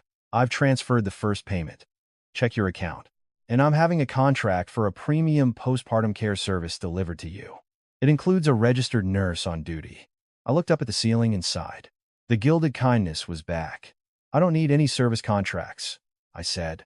"I only need help during the hours I request, and anyone who enters my home must have my approval." Ethan's voice grew tight. "You're opposing me at every turn." "I'm protecting my son and my rights as his mother," I replied, my voice steady.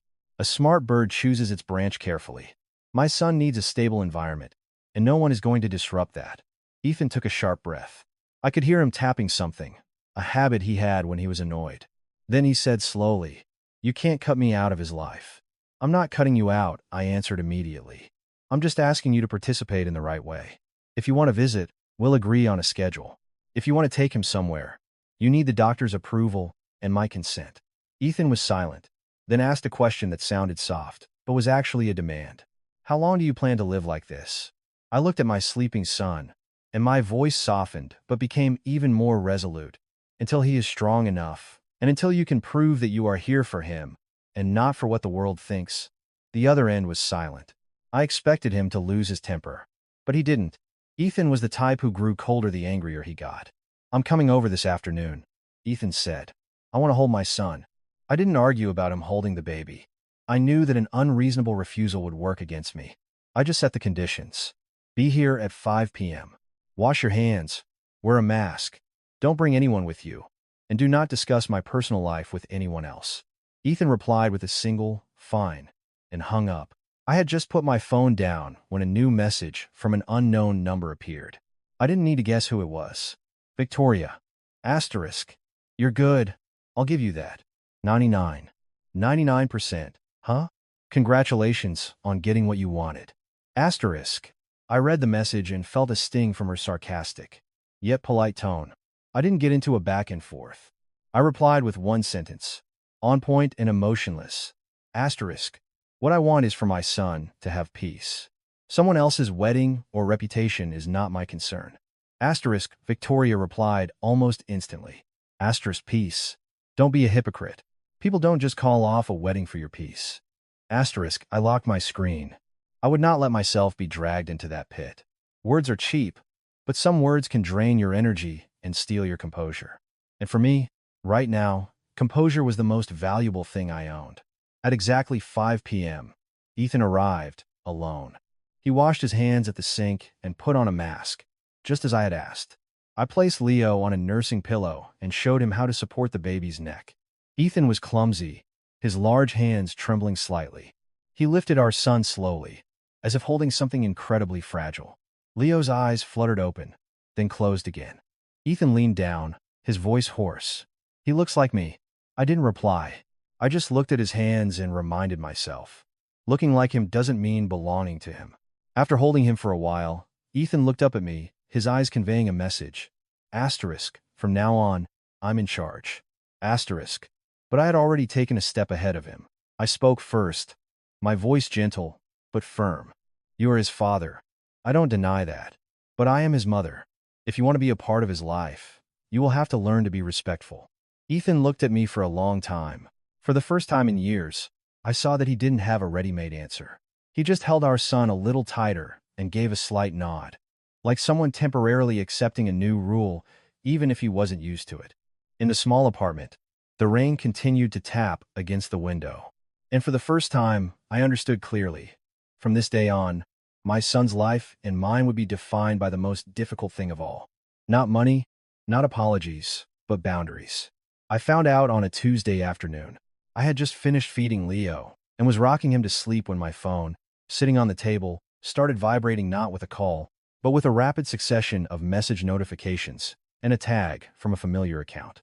The sender was a woman I had worked with on a project, someone I was friendly with. Her message was hesitant. Asterisk Eliza. Can I ask you something? Please don't be mad. People are saying you trapped Ethan. Asterisk. I froze for a few seconds. The word times, trap times, felt like a slap. It turned a child into a snare, a mother into a schemer, and the entire painful journey I had endured into a calculated plot. I didn't reply right away. I took a deep breath, looked at my son dozing in his bassinet, and reminded myself not to react emotionally. Reacting was falling into the trap. Claire, who was grating ginger for a fish stew, noticed my long silence and turned around. What's with that face? I handed her my phone. Her eyes widened as she read. Oh, hell no. She's starting to play dirty. I frowned. She who? Claire scrolled through more messages. Who else? Victoria. I told you. She works in PR. Her weapon of choice is public opinion. A chill went down my spine. I had barely used social media since getting pregnant, with no time to post photos of coffee dates or new outfits. My life revolved around my son's feeding schedule and doctor's appointments. Victoria was different. Her life was her image, and someone who lives by their image knows exactly how to destroy someone else's. Claire opened Facebook and typed a few words. In moments, she found it. A long, vague post, not mentioning me by name. Just the melancholic ramblings of a betrayed fiancé, filled with pointed phrases.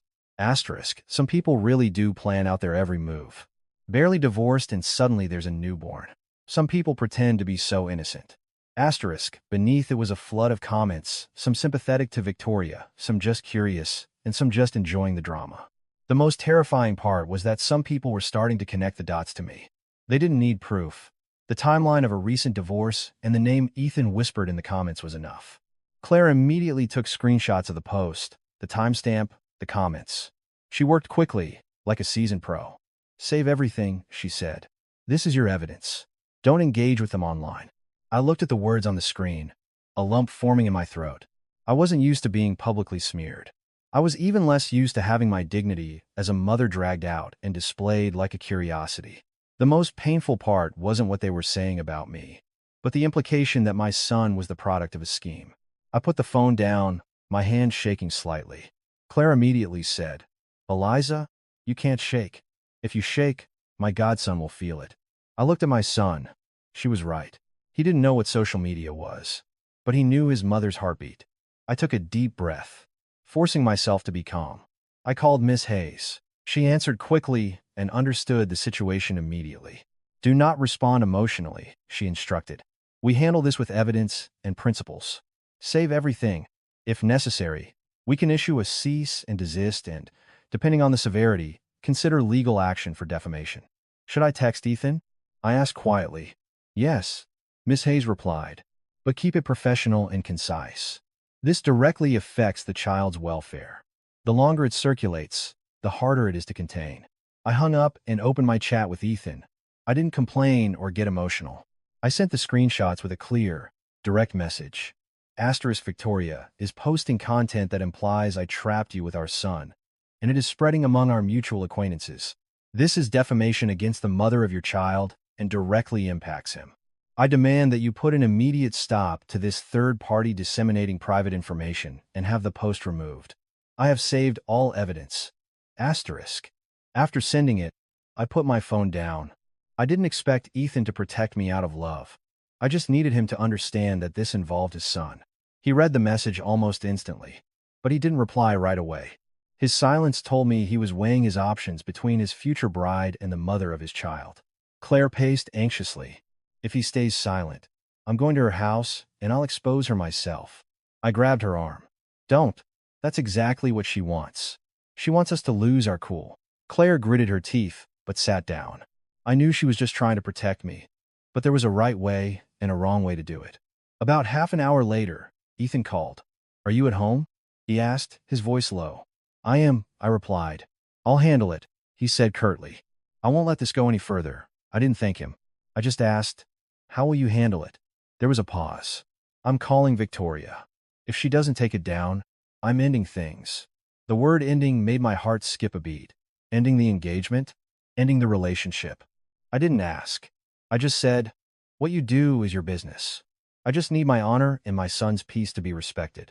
Ethan sighed, clearly frustrated by my your business attitude, but he didn't argue. I'm on my way. Less than 2 hours later, Ethan was at my door. He no longer looked like he was just visiting his son. He looked like a man whose own reputation was under attack. Did you reply to her? Was the first thing he asked. No, I said. I only saved the evidence. Good, he nodded. I saw it then. A man like Ethan could overlook many things, but when his image and honor were on the line, he reacted faster than he would for any emotion. His phone rang. I saw Victoria's name on the screen. He didn't answer immediately. He looked at me, then stepped out onto the small balcony, closing the glass door behind him. I couldn't hear everything, only muffled sounds of Victoria's voice, rising and falling, sometimes crying, sometimes shouting. Ethan said very little, mostly short, sharp phrases. Take it down. There are no buts. How far are you going to take this? A few minutes later, he came back inside, his face as cold as if he'd just left a hostile board meeting. He looked at me. She said she was just venting. I gave a dry smile. Venting by dragging my son into a public spectacle? Ethan's jaw tightened. I told her to take it down. She hasn't. Then you know what she's choosing, I said. Ethan looked at the bassinet, where Leo was sleeping. His lips pursed. He stood still for a few moments, then said quietly, as if to himself, no one is allowed to touch my son. It was the first time I had heard him say that. It didn't sound like a slogan. It sounded like a decision. He turned to me.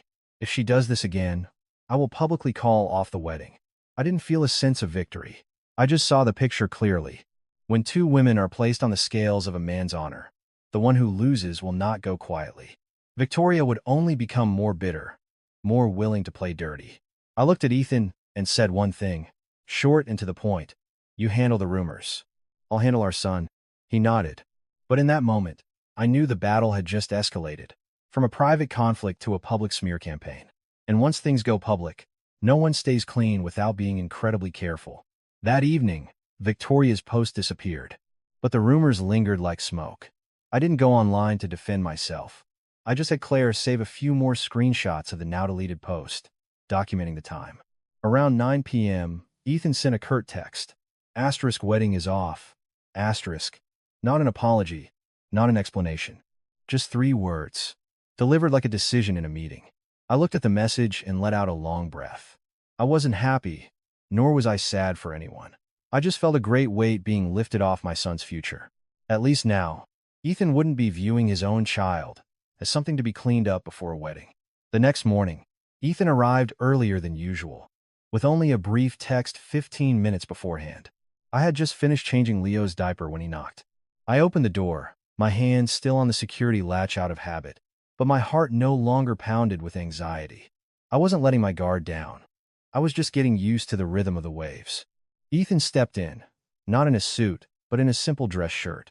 He was carrying a small bag with baby-safe hand sanitizer, infant-sized face masks, and a tube of diaper rash cream.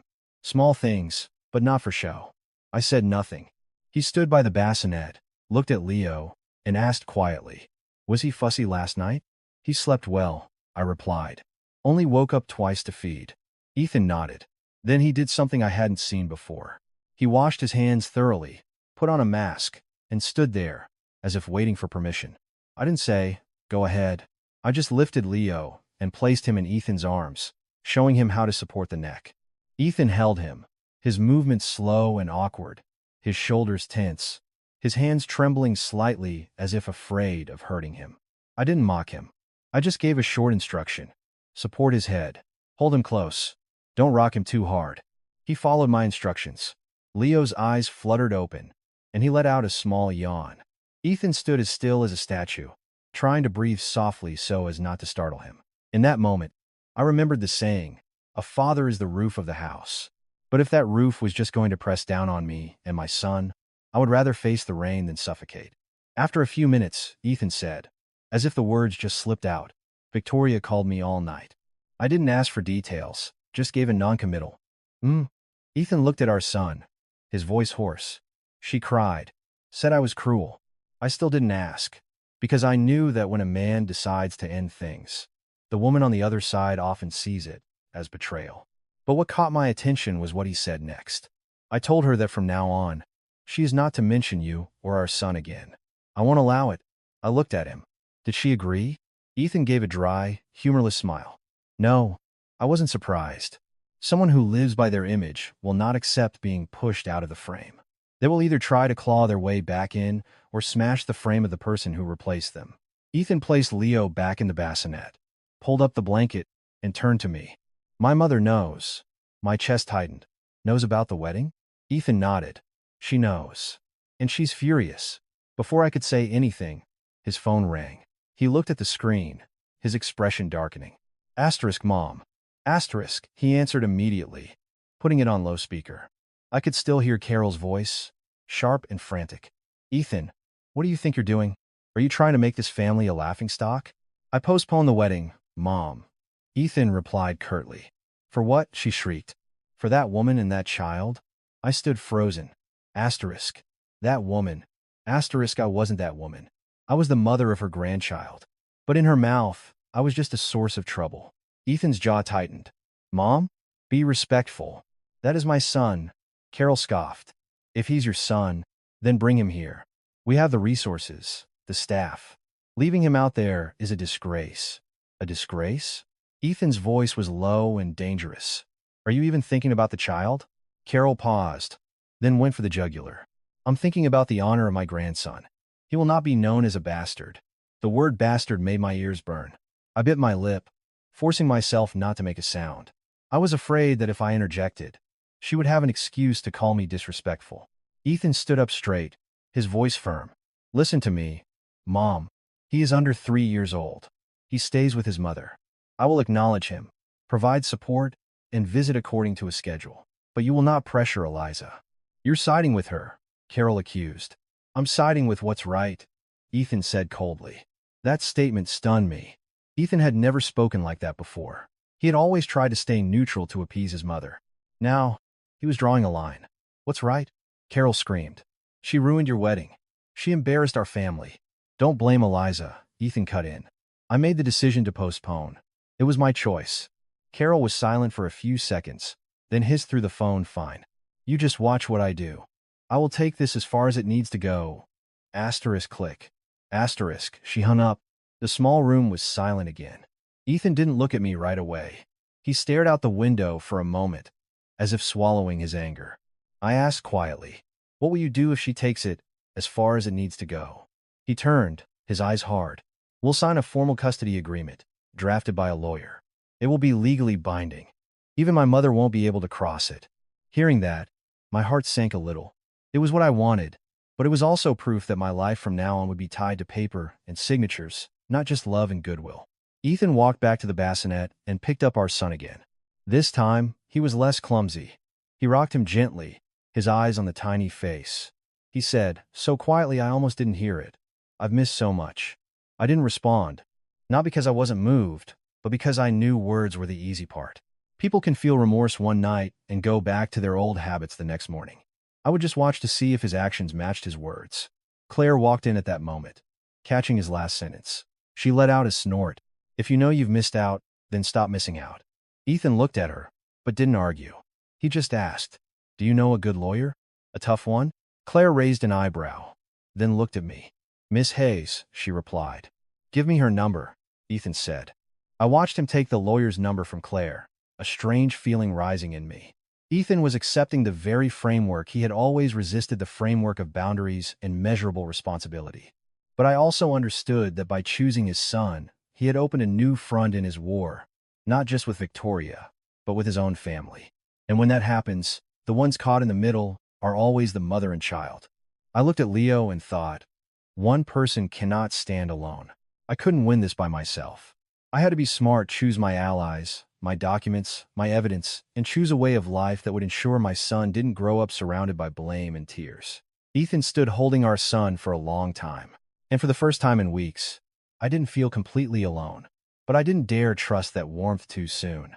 Carol returned on a morning when the sun, after days of rain, was brutally bright.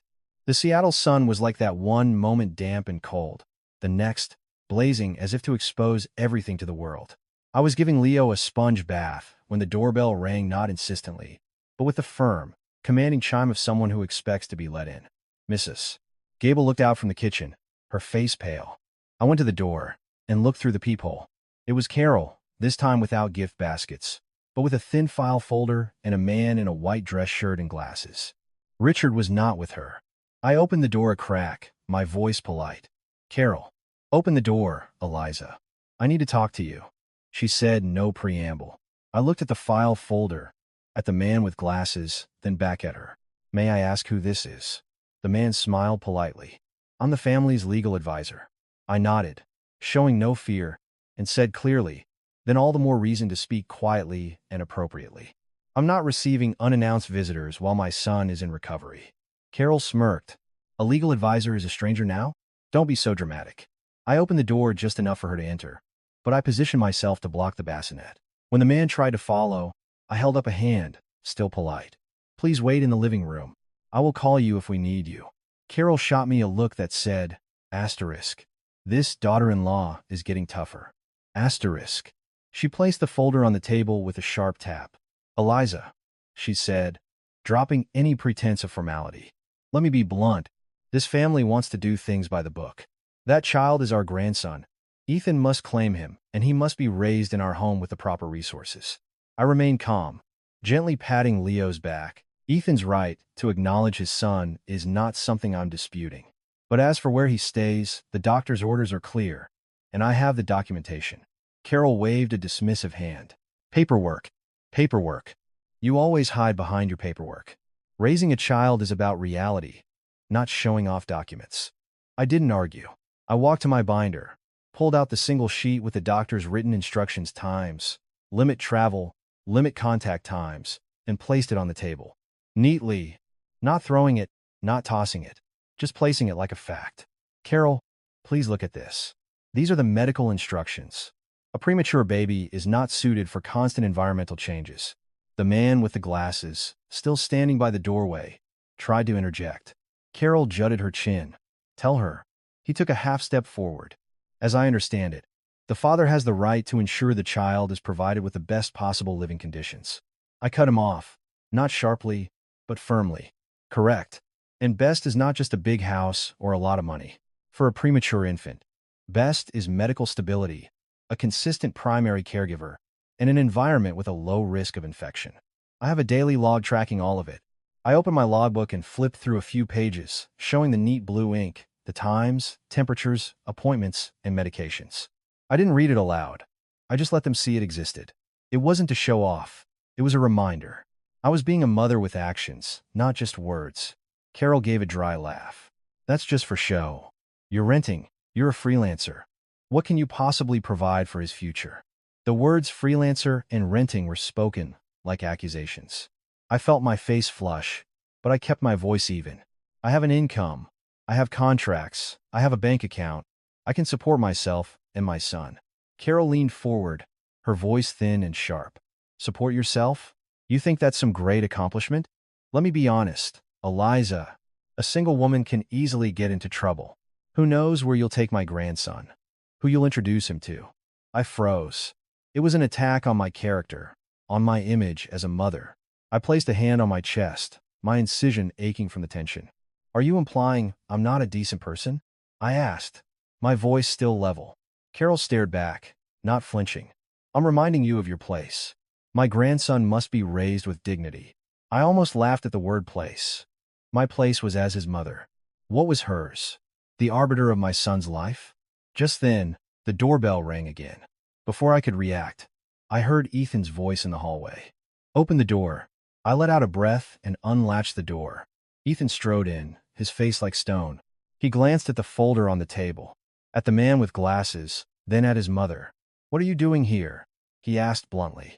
Carol's tone immediately softened, but it was still sharp. "I'm here for my grandson. I tolerated you postponing the wedding, but I will not tolerate the world thinking our family is a mess." Ethan pulled out a chair and sat down, refusing to let his mother speak down to him. He glanced at me, a silent question. Asterisk. "Are you okay?" Asterisk. I gave a slight nod. The man with glasses started to speak, but Ethan held up a hand. "Who are you?" "I'm the family's legal advisor." "Thank you," Ethan said flatly. "But this matter will be handled by Eliza's lawyer. When necessary, we will communicate through the proper channels." Carol slammed her hand on the table. "Ethan, she's brainwashed you with all this lawyer talk. Let me tell you, mothers are replaceable. As long as the child is in our home." She repeated the phrase, but this time, it was said in front of Ethan. I saw him stand up, his eyes fixed on his mother. "Say that again," he said, his voice low and chilling. Carol, still defiant, started. "I said, mothers are enough." Ethan cut her off, each word sharp. "When you insult Eliza, you are insulting the mother of my son. If you want a relationship with your grandson, you will respect his mother." The air in the room seemed to vanish. The legal advisor stood frozen, clearly not expecting this. Carol stared at Ethan for a few seconds, then turned to me, her eyes shooting daggers. "You see? You've turned my son against me." I didn't reply. I just held Leo closer, feeling his tiny warmth.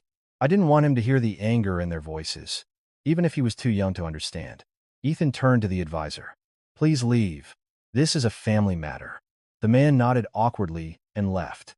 Now, it was just the three of us and a baby. Carol looked at Ethan, her voice trembling with rage. "You're choosing her over your own mother." "I'm choosing my son," Ethan replied, his voice firm. "Do whatever you want, but do it legally. And do not use pressure tactics. Do not demand to take him, and do not say things to degrade her. I will not accept it." Carol shot up from her chair. "Fine. Then I will see this through to the end."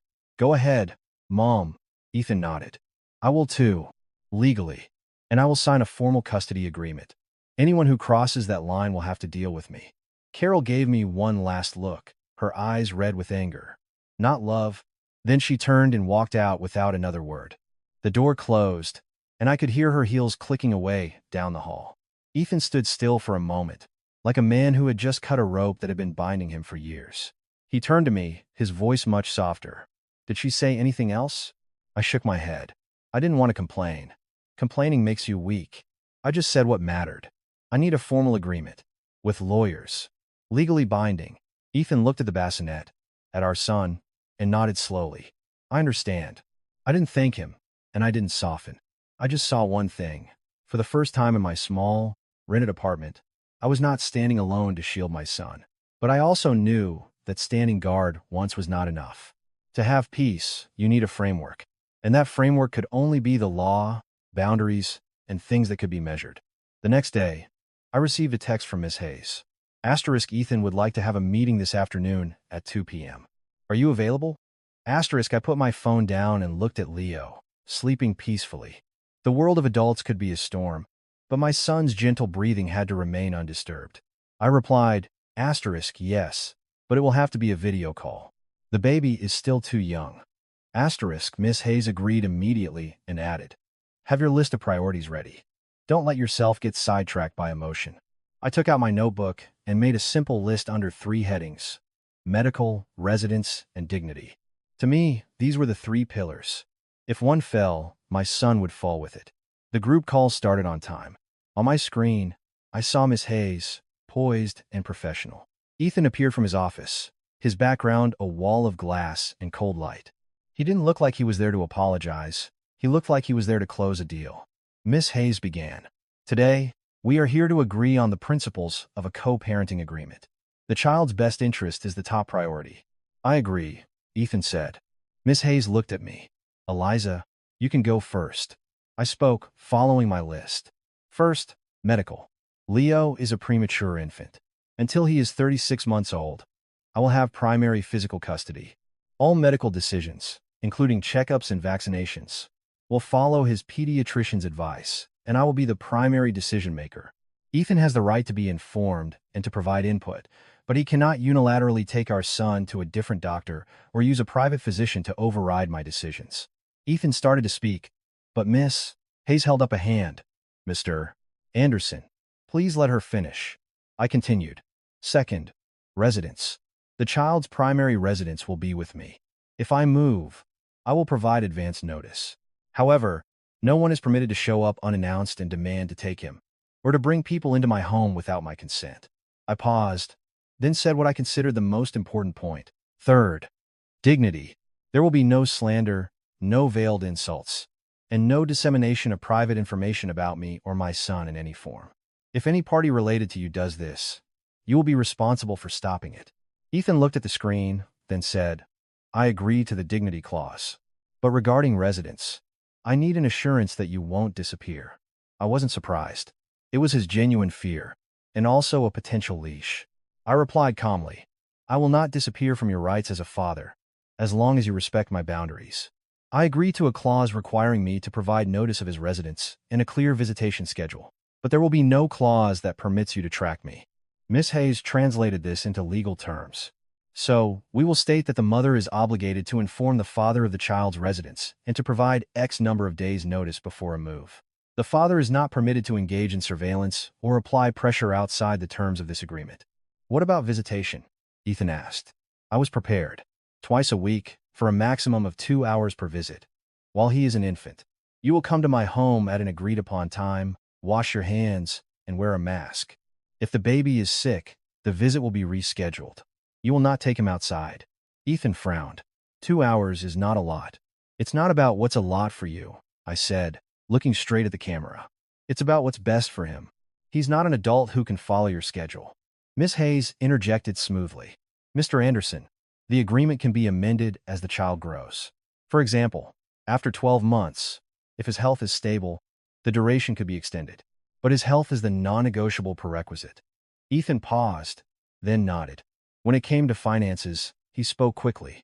I will provide $5,000 a month in child support. I will establish a $250,000 trust fund in his name for his education and medical needs. I didn't refuse, nor did I act grateful. I just clarified the terms. The support will be transferred on a fixed day each month with a clear memo. The trust fund must have transparent usage rules and cannot be used as leverage against me. Miss Hayes took notes, then asked, and regarding the nanny, Mrs. Gable, she will only provide support during the hours I request, I said firmly. She will not stay overnight and will have no reporting duties. Ethan sighed, clearly not liking it. I just want to make things easier for you. Making things easier doesn't require reports, I replied calmly. Reports are about control. After a few seconds of silence, Miss Hayes concluded, so, the clause will state that the father may recommend support staff, but the final decision rests with the mother. The support staff is not permitted to gather private information or interfere with caregiving decisions. Ethan looked into the camera, his voice low. I'm afraid you'll grow to hate me and cut me out of his life. I didn't respond emotionally. I don't hate you. I just hate being controlled. If you follow the agreement, I will have no reason to cut you out. Miss Hayes sent a draft of the agreement that afternoon, advising us both to review it carefully. That evening, Ethan texted, I've signed. I stared at the message for a long time.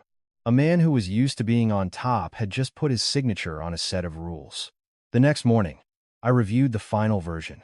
There were clauses that made my heart feel lighter. A non-disparagement clause, a clause forbidding unilateral removal of the child.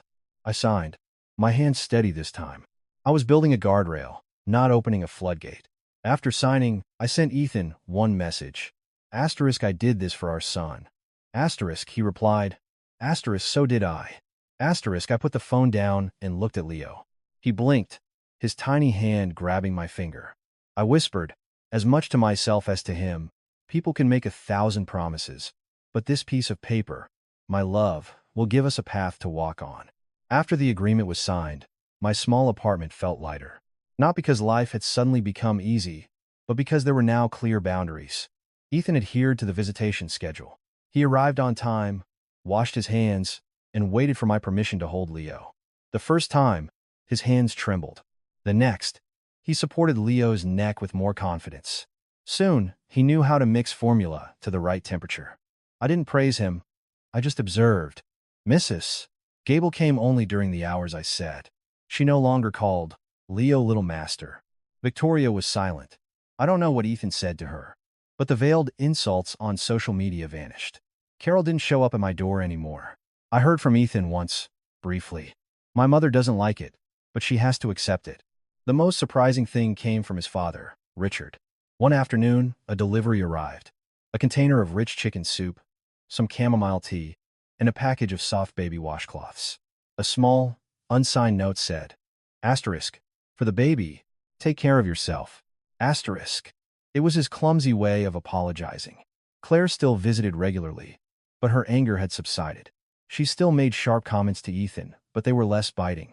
One day, Ethan was struggling to soothe a fussy Leo. Claire, watching from the kitchen, said dryly, You know, babies don't come with a mute button. I laughed, and to my surprise, Ethan did too. The laughter didn't heal all the wounds, but it warmed the room. 3 months postpartum, I started taking on small design projects again. I wasn't trying to prove anything. I was just living. One evening, after Leo was asleep, I stood in front of the mirror and saw a hint of color back in my cheeks. I walked into the living room and stopped. On a previously empty wall hung a painting of sunflowers, one I had painted in college and long since forgotten in a storage box. Ethan was standing behind me. I had someone find it, he said quietly. I remember you being so vibrant. You shouldn't be muted. I didn't turn around right away. I looked at the painting, a lump in my throat, and then reminded myself to stay clear-headed. If you want me to be vibrant, I said, my voice soft but firm, then don't turn me into a shadow in your life. Ethan was silent for a long time. Then he nodded. I'll learn to stand beside you, not above you. It wasn't a plea to get back together. It was an acceptance of the boundary. And for me, it was the boundary, not tears, that could save a family. Dinner that night was simple. Hot soup for me, rice and fish for Ethan. Leo gurgled in his bassinet, a happy participant. There were no grand gestures, just a small home where people were learning, bit by bit, how to live with decency. I looked out the window at the rain, but inside, the warm yellow light no longer felt like a cage. It was the light of a home with rules, with boundaries, and with a mother who was no longer afraid.